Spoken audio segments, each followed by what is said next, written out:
Welcome to Byte Sized. My name is Vida Hijoshi, and today I'm going to tell you about Rudolf Bayer, Edward McWright, and their creation, the B tree. A B tree is a variation on a binary search tree, except that it's different in two important ways. First, you can have more than two child nodes within the tree. And secondly, the tree is self-balancing. B trees are a pretty common data structure because they're used in both file systems and databases. Back in 1970, a German computer scientist named Rudolf Bayer and an American computer scientist named Edward McWright were working together at Boeing Research Labs in Seattle.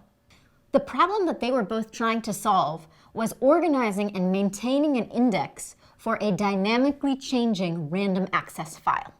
So the solution they came up with was a generalized binary search tree in order to help them optimize writing to and reading from a large data set.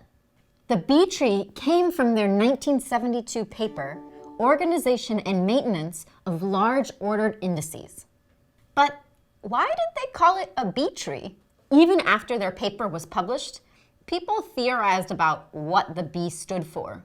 Did it stand for Boeing, where they both worked? Or maybe broad? Or bushy?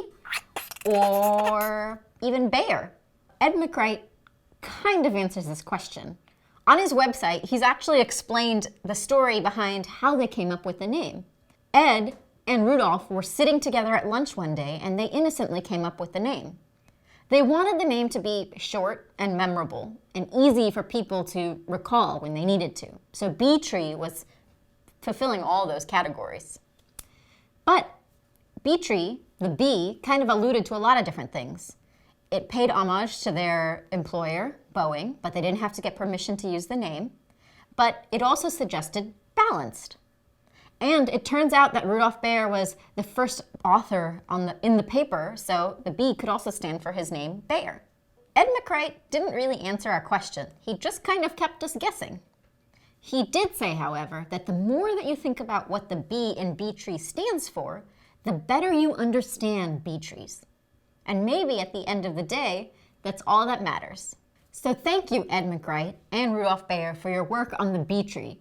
We use them all over the place in computer science, and they've been so helpful in the world of computing today. Coming up next, a quick word from our sponsors. Hi there, I'm Ben, founder of Dev, and this is my colleague Ruby.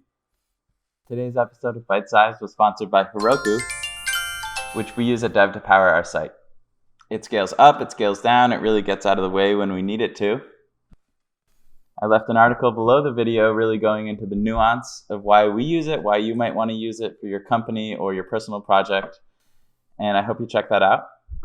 Thanks to Heroku for being a sponsor of this whole video series. It's been really, really helpful. What do you think, Ruby? Thoughts? Heroku?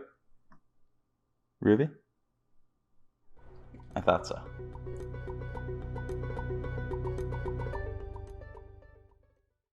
So okay.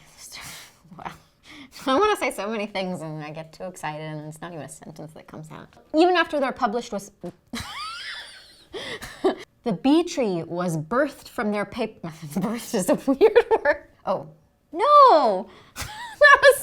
I messed up. I meant to say balance and I said Bayer. It's too many B words. Boeing, balanced, broad, bushy, Bayer. Why did I doubt myself? That was correct. Oh, Ed.